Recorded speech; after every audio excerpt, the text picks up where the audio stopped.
Good afternoon, everybody. My name is Donna Fiesel, and I'm your host of Donna's Edge Talk Show, where truth matters. Thank you so much for watching every day, Monday through Friday, from beginning at 1 p.m. Central Time. Remember that.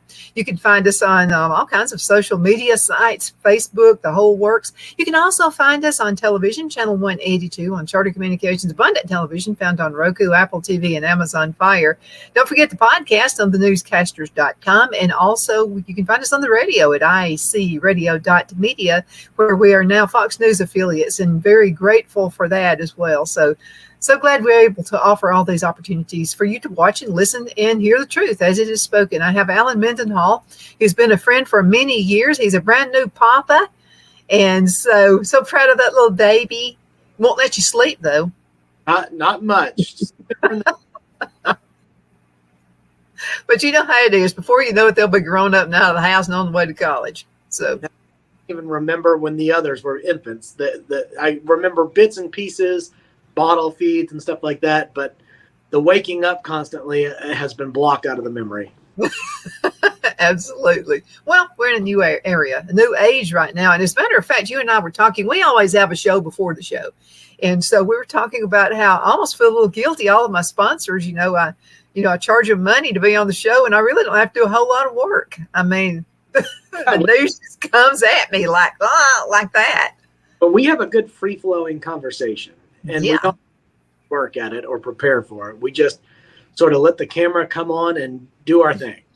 And I love it that way. Oh, and that's why we get the good response we get, is people really do like that. It's like the real thing. Yeah. It's or not as we say here, it's the real thing.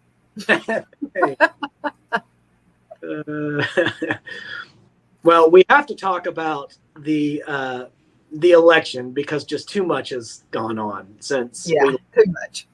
I mean, we're sitting here just a week after the debates, and the Democratic Party is in disarray.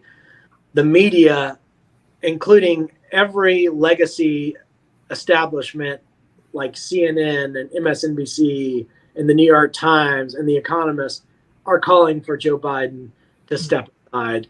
And this is amazing to me. I never thought we would be there. I mean, I think if Biden drops out before the August 19th Democratic National Convention, then they can choose a new nominee on the floor. But it seems as though this week, I guess we're sitting here on Tuesday, yesterday and today, Biden has made it imminently clear that he has no intention of stepping aside whatsoever, that he considers himself the nominee, and he's going to fight until the end.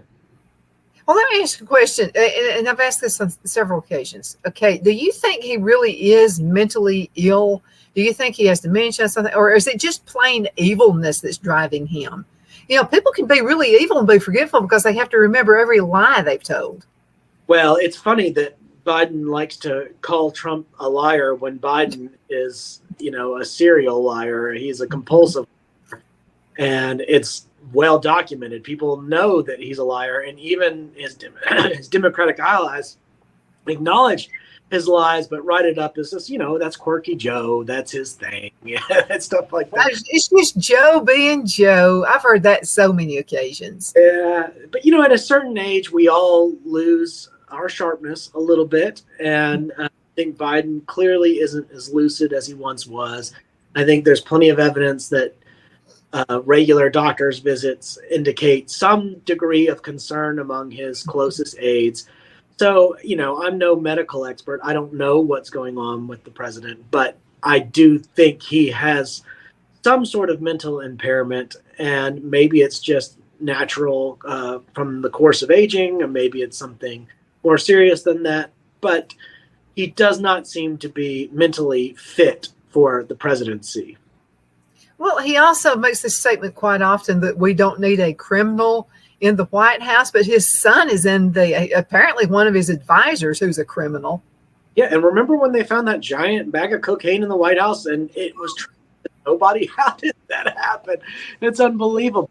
But all the talk about Biden's mental impairment echoes the concerns of the Hur report, the Robert Hur report, when the Department of Justice Special was investigating Biden's collection of classified documents and how he had come about getting those and whether he'd committed a crime. Mm-hmm. And Biden got away with not being a criminal because of this mental impairment. It was the reason why Hur gave for giving him a pass, essentially. And so Biden got off on that level, and now now wants to just proceed on as if that didn't happen. Yes, but I remember I had you on the show right after that. And I remember you stating this, which is the absolute truth about it. You said, well, if he's not able to, I mean, how can you run the country if he is not able to stand court because of his mental problems, issues, or whatever? Then that should mean you can't be president of the United States. A lot of people have said that, you included. Yeah, and it was really a good time. Right now, Biden and his supporters have sort of swept that report under the rug as if it didn't happen. But now everybody's talking about it. People are talking about invoking the 25th Amendment, which is amazing. And it's not just Republicans. I think Republicans actually talked about doing that after the Hur report, and has recently talked about it. But numerous Democrats are talking about it now. And what that would require would be the vice president and then 15 principal officers of Biden's cabinet could give a written declaration that the president is unable to discharge the duties of his office. Mm-hmm. And that would be sent to the Speaker of the House and the President of the Senate. And at that point, the president could try to veto, but before he vetoes, the vice president immediately assumes the powers of the presidency according to the 25th Amendment. Ouch. I would hate for that to happen. I don't know if she is even worse than he is. I mean, looking at the polls earlier, I don't follow the polls like every day, but before I come on this show, I usually glance at them. And Trump polls, I mean, he's polling well against Biden, but he's also polling well against Harris. So even if there were to be a substitution, if Harris were to become the nominee, Trump's still drumming her in the polls as well, including in the swing states. So, it's looking really good for Trump, but November's a long way away. Yeah, I still don't trust it though, because I think they're probably somewhere they're working on it. It may not be the same way they stole it the last time, but they're working on something. Well, every election has some level of fraud, and the question is, how extensive is the fraud? And that's a very difficult thing to prove because, as always, when you're trying to prove a negative or prove something that is by design unprovable, things become difficult. It's like trying to prove spies exist. Well, spies exist among us. Well, spies are by their job required to be unidentifiable. So how do you prove it? I mean, it's a very difficult thing to prove. So, I don't know. I have no scientific, empirical, quantitative way of knowing what exactly happened in the election. I'm sure there were shenanigans. I'm sure that shenanigans are being planned. I think that's common in all elections. I do think it's going to become more and more difficult to pull things off as technology becomes stronger and more capable, because we'll have more surveillance footage. We'll have electronic voting systems. We'll have voter ID requirements, ideally stronger voter ID requirements, because after all, we are a country. It's a country made up of citizens, and citizenship involves a privilege to vote. It's not a right. It is a privilege to vote. Right? We use this term right as if you're sort of endowed by your creator with inalienable rights. Well, you're not endowed with those to vote in the United States of America, unless you're a citizen. We have birthright citizenship. So there is that right for people that are born in the United States, but that doesn't mean that human beings as a class necessarily have some right to vote in American elections. That is something for citizens. And, in America, you don't have to take a test to be a citizen. You don't have to be a member of the nobility or the aristocracy to be a citizen. you can just be born here. That's all it takes. That's amazing. And so it's something that we shouldn't take for granted. And we should, when we vote, take our votes very seriously. I think so too. But I'm remembering Kamala was talking about however you pronounce her name. So she was talking about people, and I really laughed at this one. So she was talking about people who don't have a Kinko's on, in their town. They live out in rural. I live in a rural area, for goodness sakes, and I have voter ID. What she was talking, you can't. Okay, less than 900 people in the town I live in. You can't get much more rural than that. But I have voter ID. I mean, I have so the crazy thing about it is, even with her argument on that, okay, well, we have cars. We don't have subsystems like you have in New York and DC and all that kind of stuff. How do you think we get around we have cars. We don't ride bicycles and walk everywhere we go. So we have to have a driver's license in order. Even though we live in the country, we do have to have a document, a card, a driver's license, non-driver's license, or whatever. And in the state of Alabama, John Merrill made it to where people actually come to your house and help you out to get a voter ID. So I don't understand her argument at all. Well, it reveals a paternalistic condescension towards people in rural America and a fun understanding about how they actually suggests that she's very chauvinistic and very out of touch with what life is like for ordinary Americans. You and I sit here in rural Alabama, and we have all the comforts that we need. Everyone has cell phones. We're not running around, barefoot to work, begging for food. Obviously, you and I have jobs, and there is real poverty in areas right around us. But to treat us as if we're a bunch of ignorant bumpkins that aren't capable of going to get a driver's license or an identification card of some form is really the height of arrogance. And she does it to score political points, but they come at the expense of ordinary Americans who do live in communities like ours, who are being belittled and caricatured and treated as incapable people with no agency whatsoever, who need the external rescue of forces. We have the internet here as well. I don't know if she knows that or not, but we do have the internet. So, yeah. Believe it or not. Go figure. Go figure on that. Let's talk about the debate a little bit. Now, prior to the debate, so the left were out there saying we were making this stuff up, that it was almost like we were doing sound bites, even though you would see like an entire 10 minutes of Biden speaking.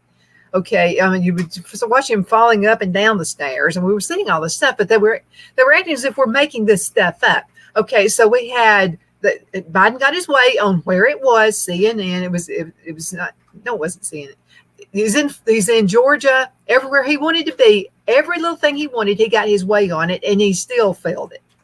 Yes. So, what was your takeaway? What was the thing that really just kind of stays with you? It sticks with you that he may have said during the debate. It was the golf debate. I've been waiting my entire life to see two presidential candidates go at it about their golf handicap and who would win. And by the way, the idea that Joe Biden is a 6 handicap is laughable. That is very laughable. I've seen Trump play enough golf on video to know that he is a good player, especially relative to players his age, and he's got a decent swing and he plays a lot. I have seen some video footage of Biden hitting golf balls that has been released since the debate, and there's no way Biden's a 35 handicap. I mean, he's got no skill whatsoever, and it's laughable that he would throw probably the biggest lie of all lies in that debate was that he was down to a 6 handicap. That's absurd. Now, I did log into the USGA's GIN that keeps track of the handicap and looked up both candidates and the scores that they had entered, and just to see, and they both matched the handicaps that they claimed. But whether the handicaps actually, in fact, reflect their skill level, I don't know. So the golf part of the debate stood out for me. As a golfer, I enjoyed that. I've been waiting my whole life. I really want a televised match between Joe Biden and Donald Trump on the golf course. That's what I want. I don't want them to debate. I want them to go out and play each other 1v1 match play, 18 holes at Pebble Beach or something. That'd be great. We won't see that. But the other thing that stood out to the debate a little bit more seriously is that Donald Trump really didn't have to do anything to win. He could just smile and be sort of restrained. And he didn't have to throw punches because Biden was his own worst enemy. Biden, even when he did speak, was incoherent, rambling, and ineffective. And I also think that split screen format really helped Trump because the contrast between the decaying, decrepit Biden and sort of energetic, lively Trump was there for everyone to see, and it's very beautiful. It was a beautiful thing. It was beautiful, and I'll tell you what really hit me. I love this part right here, and this is where, of course, he was mumbling through the whole thing. But anyway, he was mumbling. Nobody could understand it, and Trump just he just goes, and he looked at him like that. And then when they came to him, he said, "I don't know what he said, and I don't think he knows what he said." It was like raw Trump. I mean, no one can say that was a sound bite. I mean, there is no way because it's on their footage. I mean, everything about that entire debate was on the footage of CNN. So, I mean, you can't argue it. No, and I don't think anybody is. I mean, I think the response from the media here, several days later, almost a week later, is evidence enough that Biden tanked in that debate. And whether he'll actually do another one remains to be seen. I'd be shocked if his aides let him do it. But, that's so far down the road. I mean, that's after the August 19th Democratic National Convention. So, we don't even know whether Biden will be the candidate by then. But it does seem here again on Tuesday of this week that some of the cries for Biden to step down are softening, and even like Ocasio-Cortez is trying to back Biden now, which I find to be astounding. But the drumbeat from the media is what I think will really push the political candidates because they are so beholden to media and reputation and image, and Biden continues to trail behind Trump in the polls. And you can say all you want that I don't trust polls, and I don't think the polls are either. But if anything, I think that reality favors Trump because the polls are, if they are rigged, so to speak, not a term I like, but they are biased in some way, probably if who's doing most of the polls, they're going to be biased in favor of Biden, not Trump. So that would only mean that Trump could be more ahead. That's what I think. Which is what happened. I think it's way higher than that. Yeah, remember with Hillary Clinton going into the night of the election, Hillary looked so sound in the polls, it looked as though she was going to run away with it, and the polls were wrong. And if that were the case, if they were as equally as wrong this time as they were that time, then Trump really, really far ahead. Well, and let me mention this too about the debate. So, and I've been thinking about this a lot. You remember, and you and I have talked about this. We've known each other this long. The debate between Romney and Obama. Between those two, you remember that first debate? I mean, Romney was all over it. I mean, he was just like using Obama for a punching bag. He did a great first debate, but then he had been told by the people in control, "You need to hold back. This is Obama's game." So the second debate, Obama was beating the daylights out of him. So do you think we can see a rematch like that? Do you think? I think that's what the Biden camp is hoping for. The Biden that showed up for the State of the Union. Now, I was surprised when Biden gave a State of the Union that he was a little less weekend at Bernie's. It was like somebody injected him with some steroids and but it was a little too much, though. It seemed like too good to be true. Yeah, that was suspicious. Somebody pulled the string and the words just came out, Yeah. But that's not the Biden who showed up at the debate. And I just, when the more Biden speaks, and he's telling people that his body's fine. It's just my brain, like as if that's a legitimate excuse. I mean, he's digging himself deeper and deeper into a hole. And I just don't see, I mean, I think he's in a state of decline. There's no way to reinvigorate him. I don't think you can. And I have a lot of friends who are in the medical world, and they tell me the same thing over and over again. They talk about people who are addicted to drugs. And the first time they take something, whatever it is, they'll get this extreme high, but they never get that again. And they have to continue taking more and more drugs to get that initial high they had, and eventually the OD. So that could be a possibility with him too. I mean, they're probably pumping so much into it, that could kill him. I mean, he could OD on everything they're giving him. He allegedly had however many days, 10 days or something at Camp David to rest before the debate, was still trying to claim jet lag as an excuse. That was funny. Excuse and all these things. You have jet lag when you were at Camp David that long doing nothing. And doing nothing but preparing. Well, apparently he didn't prepare because it didn't work. Well, I think he prepared, but he just that was the best version of Joe Biden that there is. That was Joe Biden prepared. That's the frightening thing. That's the man who's running the country. That's the one we've seen. That without the rose-colored glasses on. We've seen that Joe Biden without sound bites, without anything. I mean, it's just there. And then he wanted to blame it on his handlers. I mean, that's what a narcissist does. A narcissist will blame it on everybody but their self.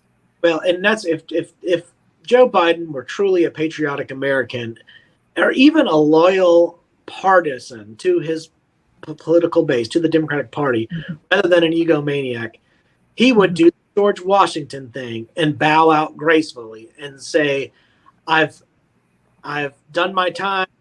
I've committed my service. It's time for me to support the next generation. But that's just not who Joe Biden is. He's really I like to think about Carol Burnett. I've just always loved Carol Burnett. There's so many likenesses we have growing up and that kind of thing. But she stopped at the top of the game. I mean, she had so many viewers right at the top, and so someone interviewed her and asked her why. You're at the top of the game. Why are you stopping now? She said that is the time to stop, when you're at the top of the game. You don't want to stop when you start sliding, because that's what you'll always be remembered by. Yep, and a lot of the greats acknowledge that. Look what Nick Saban did. He retired at Alabama before, the NIL thing took football. College. Right. We can't even anticipate yet. And while he was still coaching very strong Alabama football teams, and he knew that it was his time. Mm-hmm. I mean, that's what a very smart person does. Okay, so I'm going to give you another scenario. And I thought about you when this was happening. Okay, so the debate is over. Okay, so Jill has to, walk in because he can't walk by himself. So she has to walk him to the next stage, wherever they are. And she's looking at him. Okay, so let's pretend, Alan, that you had a speaking engagement and your wife was there. After it was over, she walks up to you like you're a 2-year-old and tells you, "You did it, Alan. You did." Wouldn't you feel offended? Like, what am I, a 2-year-old? That was when she gave her speech. You answered every question. You knew all the facts. I funny memes on social media showing it was like what comes home on my 4-year-old preschooler's report card. You answered every. You knew all the facts. Like that. Answering every question is not a huge plus. Oh my God, you're the president of the United States. Okay, so I was involved when I was in the 4th grade, the school I went to, I only went to the 6th grade. And so I was like, there were 5 of us. There were 4 6th graders, and I was the only 4th grader up there. I contended with them, okay, which was a huge thing. My grandparents were just tickled. They were proud of me. After it was over, they didn't act like that. They just told me how proud they were that I was a 4th grader up there with the 6th graders. I'm just saying, she talked to him like he was she talked to him like he didn't have the mental facility that he should have. I mean, she just did. Then she started on this rant about Trump's a liar. Trump's a liar. So she knew when to stop. Yeah, It that was was stupid. But then she started running on Trump's a liar, and I'm sitting there and no, your husband is the liar. I don't know why that was the refrain that they thought was going to connect with the American people. And No, Trump's a felon accusation is also not resonating with people, no. and supposed to be a line that really resonates. These things are falling flat, and they're really struggling for a narrative because there's nothing that's catching on, and they continue to lose. And the big thing is that they're losing in states like Wisconsin, Oh Michigan, yeah. Ohio, Pennsylvania, Georgia. I Mhm. hate to say Georgia's a swing state now, but it is. It went Biden in 2020. But in all those states, Trump's winning. And he doesn't even need to win half of those. Uh-huh. If he wins a couple of them, he wins the presidency. And so the Democrats ought to be panicked. But I don't know. There's just such a bizarre situation that nobody seems to be able to unseat Biden or push him aside. You Uh, can't. And let me tell you this: my son lives in Raleigh, North Carolina, so he was sending the Fourth of July celebration. And now Raleigh has been known where you really don't even walk around with the Fox logo on your vehicle. My son said years ago when I was a Fox News affiliate, he said you might want to take the Fox logo off your car. Somebody may try to ram into you because it's really that liberal here. So he goes to the Fourth of July celebration. He and my beautiful daughter-in-law go, and he said, I can't believe the young people who are walking around with "Make America Great Again" hats. He said this place has changed. yeah. Yeah, it has. I think, interestingly, Trump's making inroads among minorities, among the Black population, among the Hispanic population. Despite what you hear, if you listen to NPR, which is so cringy now, I can hardly listen to it, although I do during my commute. They act as if it's a very, I mentioned a condescending and a paternalistic attitude. It's a very white leftist elite paternalism or condescension where they act like, oh, these Democratic minorities belong to us. These are our Blacks. These are our Hispanics. And they do what we tell them to do. And they are part of, and like they think that they're just little puppets for themselves. It's a horrifying attitude and profoundly racist. And it amazes me that these same hosts will treat these minority communities as their little pawns in one segment, and then in the very next segment talk about the racism of Trump supporters, et cetera, et cetera. Meanwhile, these minority communities are beginning to flock toward Trump. And I think they're beginning to see these rich, white, northern elites for what they are, which is they're fundamentally racist, and they have a superiority complex. They think they're better than everybody else, and that they're right about everything. And kind of arrogance, and what they really are after is the concentration of power. They want to maintain power, and they want to control the political scene. Mm-hmm. Well, think about this. My daughter-in-law is from Russia, and she would never think of voting Democrat ever. She was one of the first people who, when Trump ran the first time, she loved Trump. I mean, she was just all over it. And she said, I just left a country that was a socialist. Well, she didn't just leave. She was brought here when she was 9 years old, but she was old enough to remember how it was living there. And she said it wasn't a good thing. No. It was not a great place to live.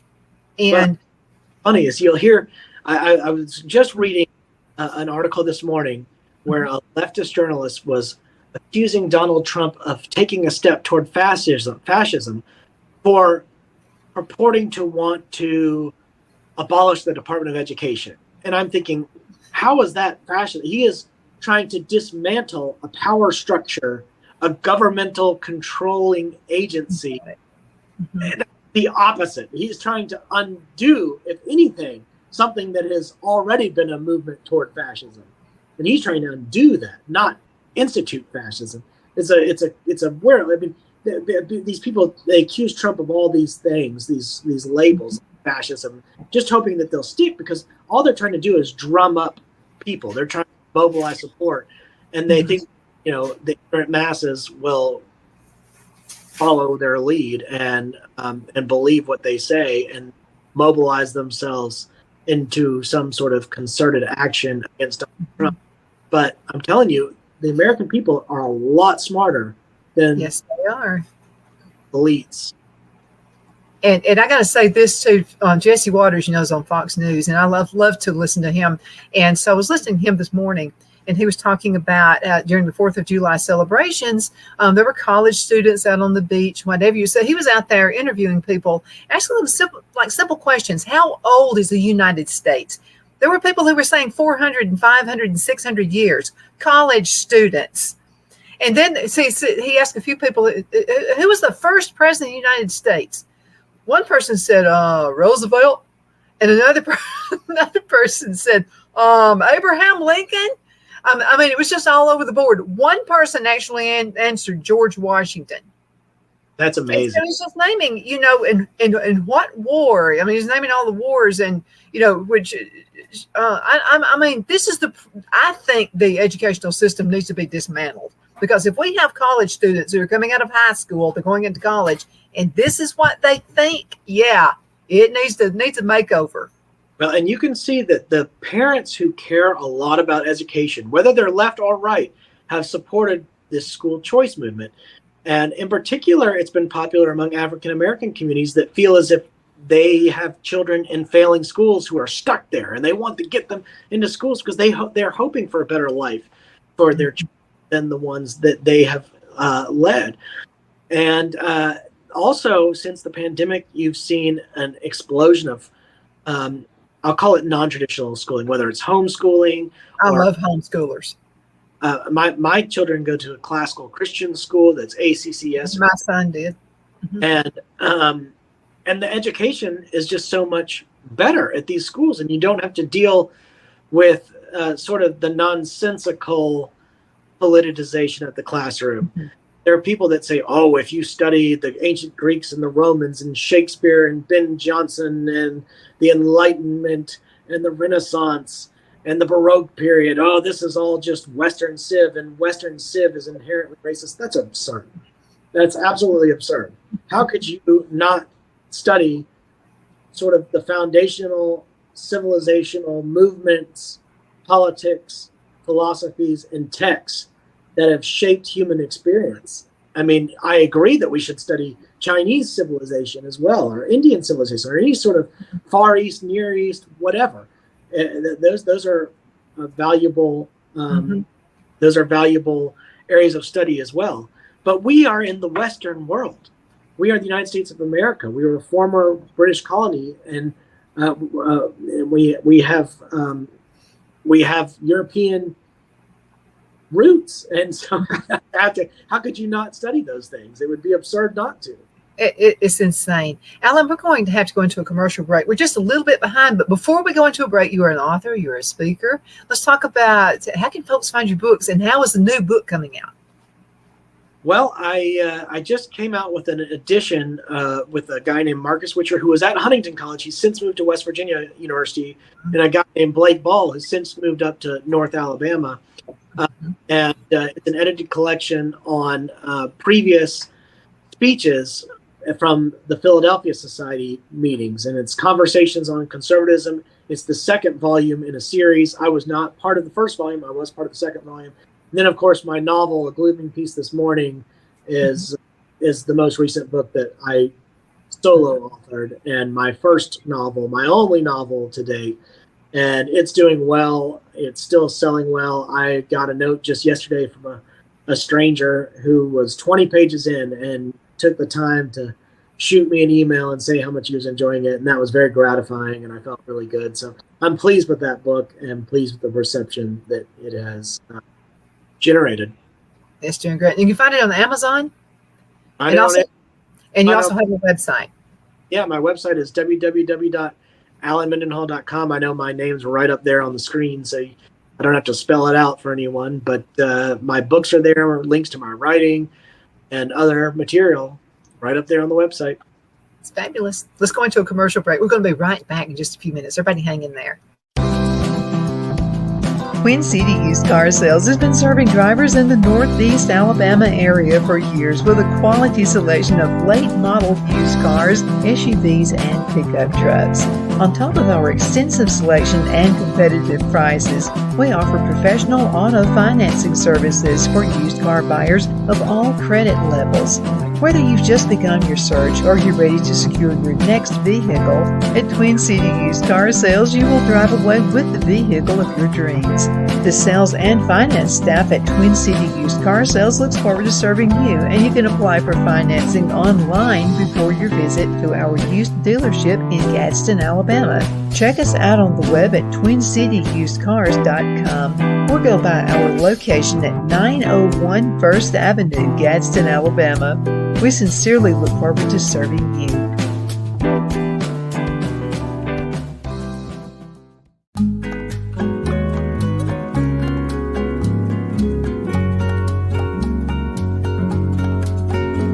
At Lamone's Mexican Restaurant, located in Henniger, Alabama, and voted Best Mexican Restaurant of DeKalb County, Alabama 2020, we're here to serve you with authentic Mexican cuisine. Order easily online by going to lamonsmex.com or call 256-657-3999 to place your order.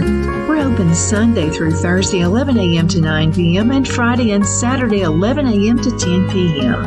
Whether you're celebrating a cozy date night for two or a celebration for a crowd, at Lamone's you'll love our atmosphere and friendly servers. Thank you for dining with Lamone's Mexican Restaurant.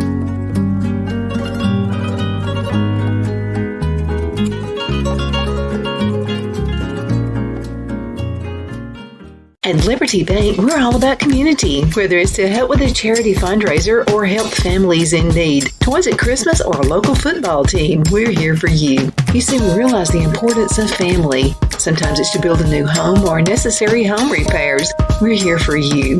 If you like the feel of a small town bank with all the conveniences of a big city bank, we're here to serve you. You will find us at any of our convenient locations in DeKalb, Marshall, Etowah, and Blount counties in North Alabama. You can call and speak with any of our friendly staff at 256-659-2175 or check us out on the web at libertybankal.com. And thank you for your support of our community. Member FDIC Equal Housing Lender.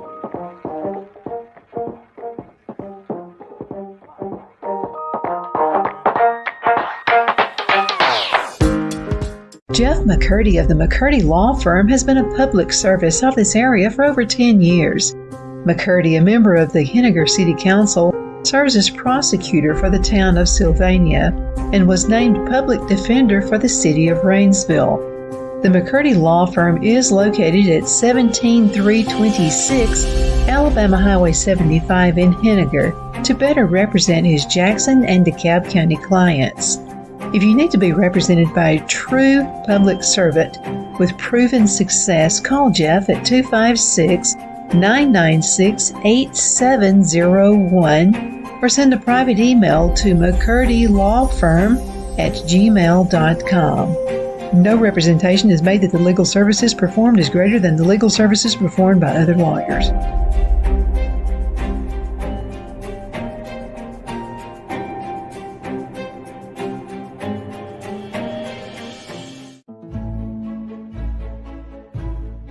The Hatter Cafe and Country Inn is nestled in the northeast corner of Alabama the Beautiful in the delightful town of Mentone. We're located on top of scenic Lookout Mountain near Little River and DeSoto State Park and located only 5 minutes from shopping and restaurants. There is also a nearby community walking path and golf course. We welcome everyone through the doors and we are committed to outstanding service for all guests. At the Hatter Cafe and Country Inn, we invite people from all walks of life to come and get away from it all, enjoy the open spaces, treetop views, fresh, clean air, and experience Southern hospitality at its finest.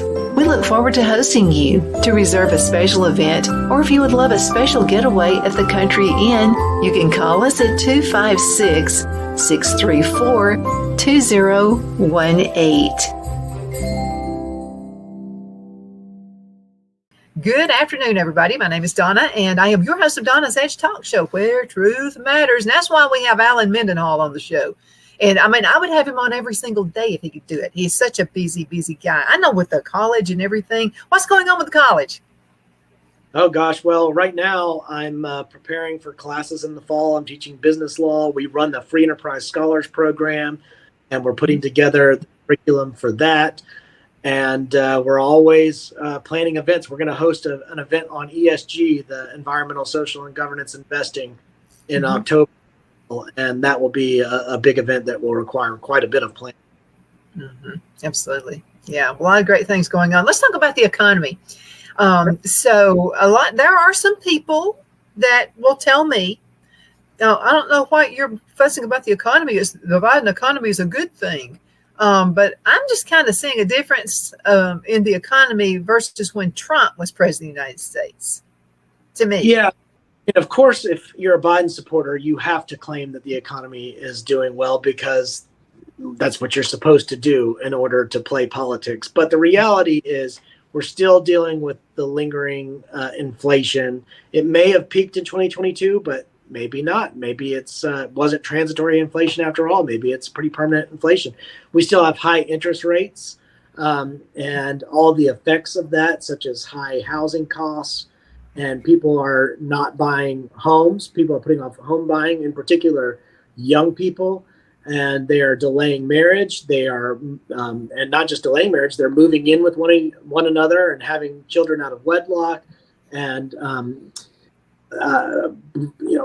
a lot of sort of social maladies are coming out of the economy. There's still global supply chain issues left over from the pandemic. Geopolitical tensions are pretty rough. We have strained relations with Russia and China and anybody who does business with Russia and China. We have the Israel-Palestine conflict going on. We have issues with NATO, and the EU is pushing ESG on the United States, and so is the United Nations, in ways that most ordinary Americans don't like. We have labor market challenges. There's a shift to remote work, and places like restaurants are having difficulty hiring people that will come in. We have high energy prices, in part because of ESG, which I mentioned earlier. Our national debt's up to $34 trillion. I mean, I don't know when should I stop? I mean, what planet are these people living on? Okay, if you have a young couple, okay, my son and daughter-in-law, I told you that story, how they bought a house, put it on 30-year, had a goal set, paid it off in 10 years, less than 10 years, and made double and triple payments, actually saved over $100,000 in interest. The problem is it was a lower interest rate then. The problem now is the higher interest rates. So is this a buyer? Is this a cash market type deal going on now with home buying? Well, on the cash point, yes, it's still a great time to have money in cash. If you put your money in savings or in a money market, you're getting great returns on interest. That's it's a great time for that. I see a lot of different claims about housing, whether it's a buyer's market or seller's market. Obviously, if you're buying, you have high interest rates. It does seem as buying has slowed down quite a bit. When during the COVID era, when interest rates were at near zero and COVID stimulus money was just being thrown about, then there was a lot of home buying, and it did accelerate the whole point of those things. But it has slowed down since then. But then again, it sort of depends where you are in the country. I know in Auburn, Alabama, which has been booming for several years, it is currently actually a buyer's market because there are so many houses on the market, including my own. My house is for sale, and there are 167 houses listed between $450 and $750 in Auburn right now. And so I'm competing with 167 houses, and I have a house on a golf course with a beautiful view, but it's very difficult to find a good buyer when there's so much new construction. People can, and my house is 7 years old, which is not old. It's a new house. But if you can build a house for the same price and tailor it to your needs and wants, and say you want 4 bedrooms and you want every bedroom to have a bath and you want a swimming pool or whatever it is you want, you can do all that. So the housing market in Auburn is actually not great. Not great as if you're a seller right now, but because the prices are plummeting back down to kind of normal levels, it's a great buy in a place like Auburn. Now, other areas of the country are losing population. The Northwest, the Northeast, and the Midwest are losing population. It's a very different economy there. A lot of people are coming south for college. A lot of people want this SEC football experience, this SEC experience. They don't like the wokeness they see on college campuses. They are disturbed by the anti-Semitic behavior of the protesters that populated all the quads and public spaces on the Ivy League campuses. And they just want to have fun and learn uninhibited, unafraid of those types of harassment and pressure and everything else. They just want to be normal people. And so we're seeing some interesting growth here in the Southeast. I just hope that those states continue to send us their best and brightest, and that the people who leave aren't trying to turn us into the hellhole. Yeah, that's what I'm afraid of.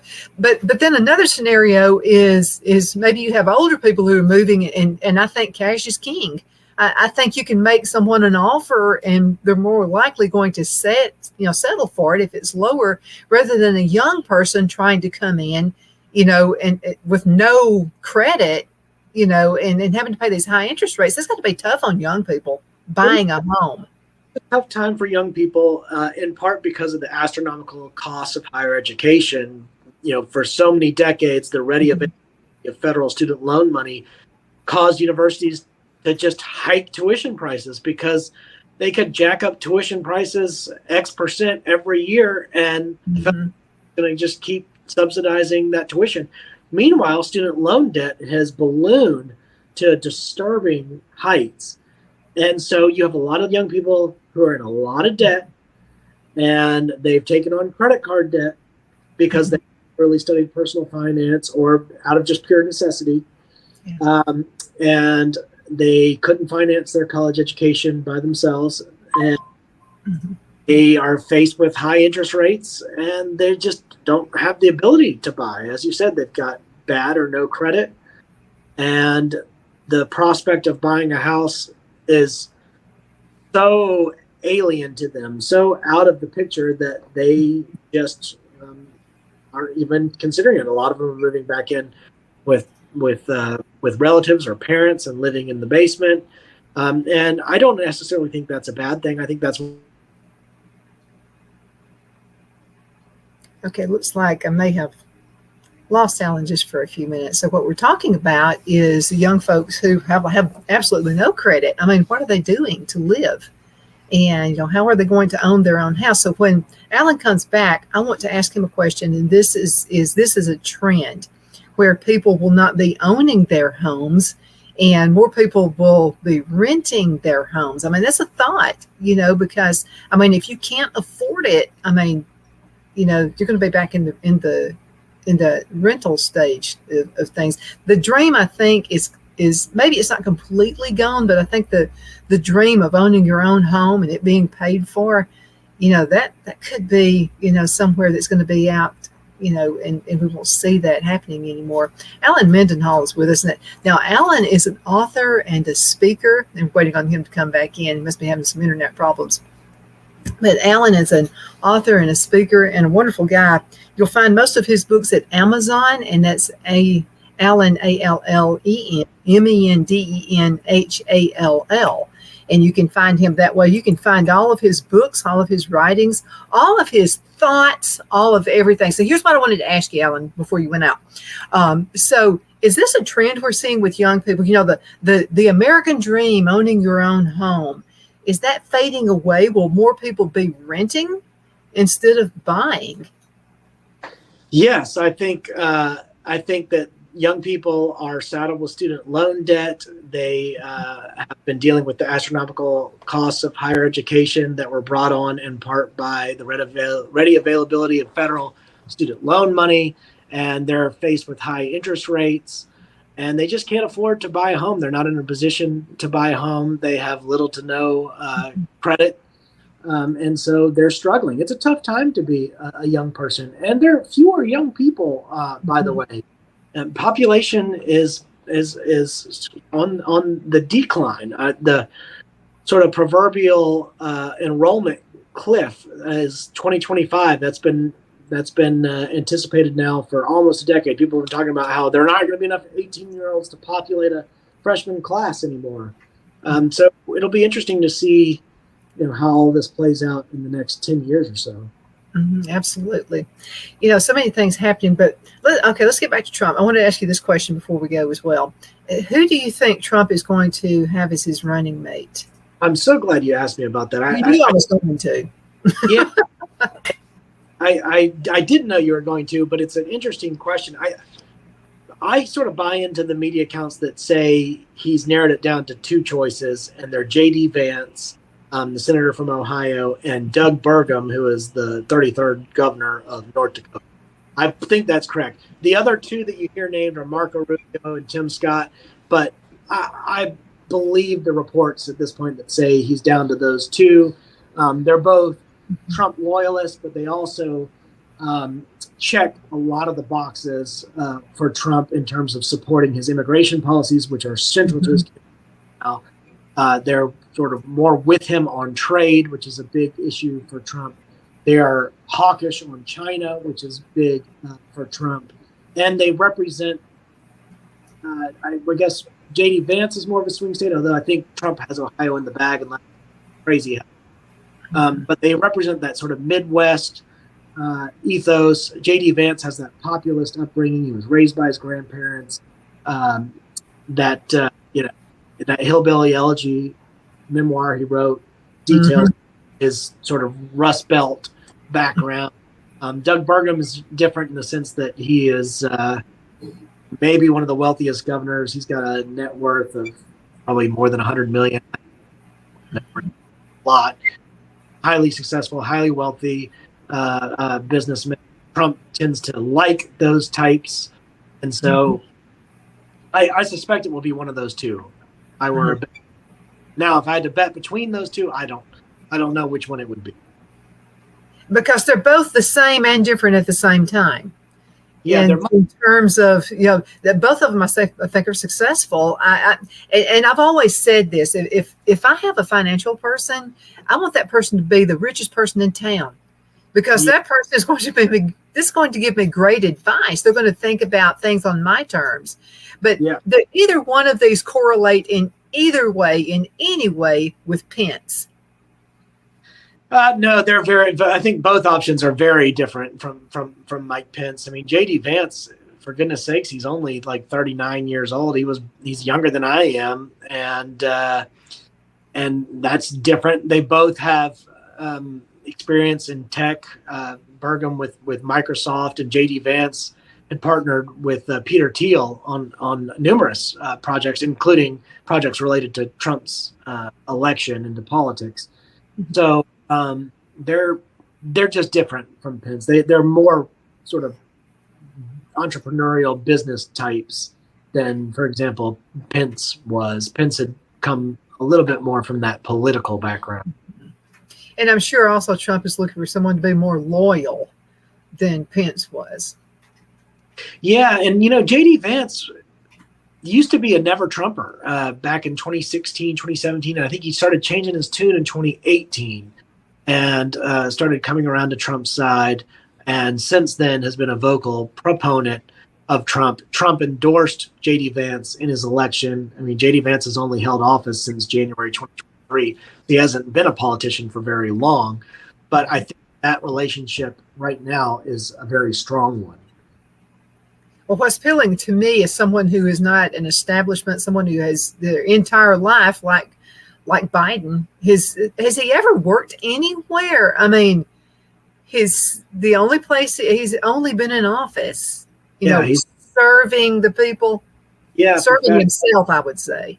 It's amazing how many of those Democratic politicians are serving the people and hold office their entire lives with the salary they have, and somehow end up being mega multi-millionaire.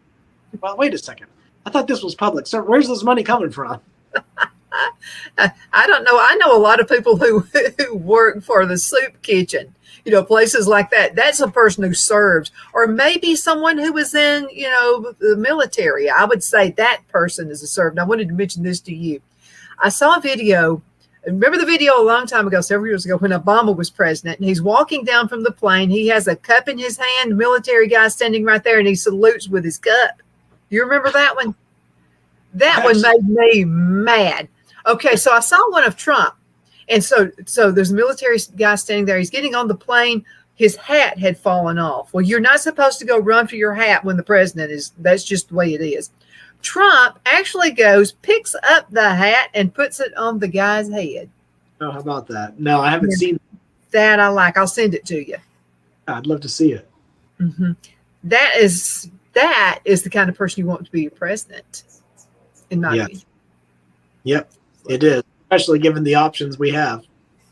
Okay, 1 minute left before we have to leave. What would you like to tell the folks before we go?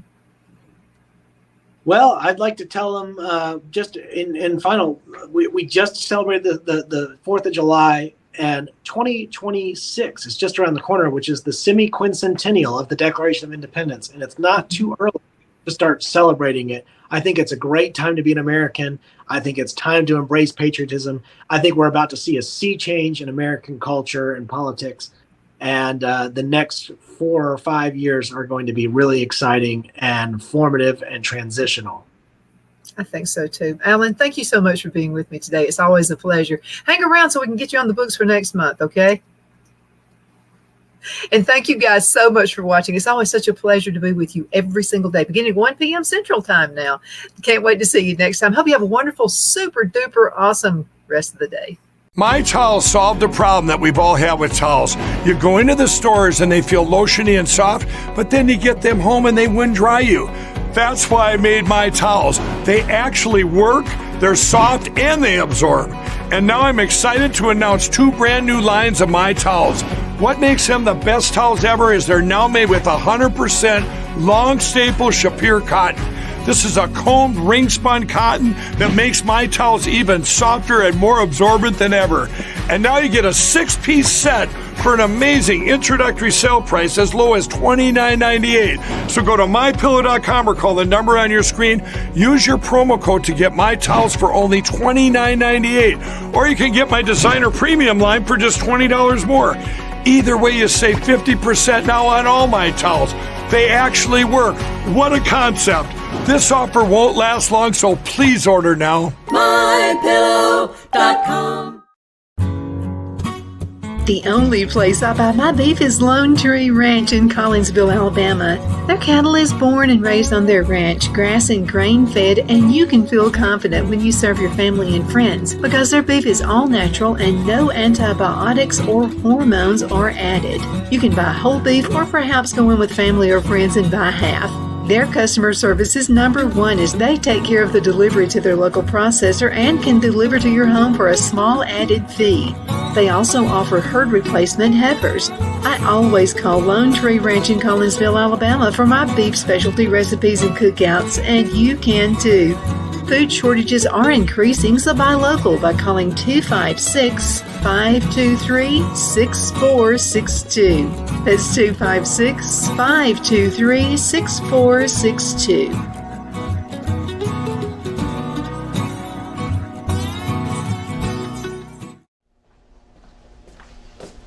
Are you ready? We all wonder what tomorrow will bring, but the future lays itself at the feet of the prepared and surrenders to the will of the persistent. It's not easy, but today shapes you so you can shape tomorrow. With Northeast Alabama Community College, when the future asks if you're ready, you can answer. Yes. Begin your future at Northeast Alabama Community College.